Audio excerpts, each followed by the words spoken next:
So the good news is they're letting us trees carve out armholes for the performance. Tuesday. Tonight was the big school production of The Wizard of Oz. The first sign that things were not going to go well happened before the play even started. I was peeking through the curtain to check out how many people showed up to see the play. And guess who was standing right up front? My brother Roddick, wearing a clip-on tie. He must have found out I was singing and he couldn't resist the chance to see me embarrass myself. The play was supposed to start at 8 o'clock, but it got delayed because Ronnie James had stage fright.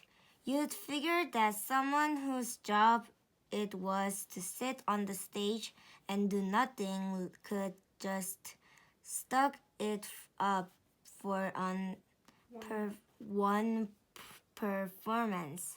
But Ronnie wouldn't budge, and eventually his mom had to carry him off. The play finally got started around 8:30. Nobody could remember their lines, just like I predicted. But Mrs. Norton kept things moving along with her piano. The kid who played Toto brought a stool and a pile of comic books onto the stage, and that totally ruined the whole dog effect. When it was time for the fluorescence, me and the other trees hopped into our positions. The curtain rose, and when they did, I heard Manny's voice. "Bubby." Great.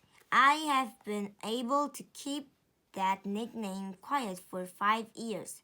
And now, all of a sudden, the whole town knew it.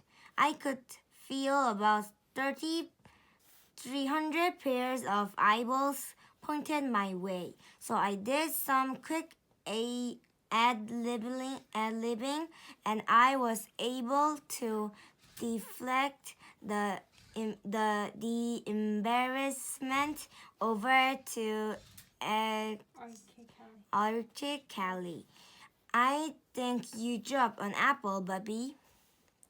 But the major embarrassment was still on the way. When I heard Mrs. Norton playing the first few bars of We Three Cheese, I felt my stomach jump. I looked out at the audience and I noticed Roddick was holding a video camera. I knew that if I sang the song and Roddick recorded, he would keep the tape forever and use it to humiliate me for the rest of my life. I didn't know what to do, so when the time come to start singing, I just kept my mouth shut. We Three Trees from Yonder Land. For a few seconds there, things went okay. I figured that if I didn't technically sing the song, Roddick wouldn't have anything to hold over my head. But after a few seconds, the other trees noticed I wasn't singing. I guess they must thought I knew something that they didn't, so they stopped singing too. Thus by a margin fair and safe. Now the three of us were just standing there, not saying a word. Mrs. Norton must have thought we forgot the words to the song because she came over to the side of the stage and whispered the rest of the lyrics to us. We are with 2 hours for street the move on 9 feet. The song is only about 3 minutes long, but to me it felt like an hour and a half. I was just praying the curtains would go down so we could hop off the stage. That's when I noticed Patty Frail standing in the wings. And if looks could kill us, trees would be dead. She probably thought we were running her chance of making it to Broadway or something. Seeing Patty standing there remind me why I signed up to be a tree in the first place. Pretty soon the rest of the trees started throwing apples too. I think Choctaw even got in on the act. Somebody knocked the glasses off of Patty's head and one of the lens broke. Mrs. Norton had to shut down the play after that because Patty can't sing 2 feet in front of her without her glasses.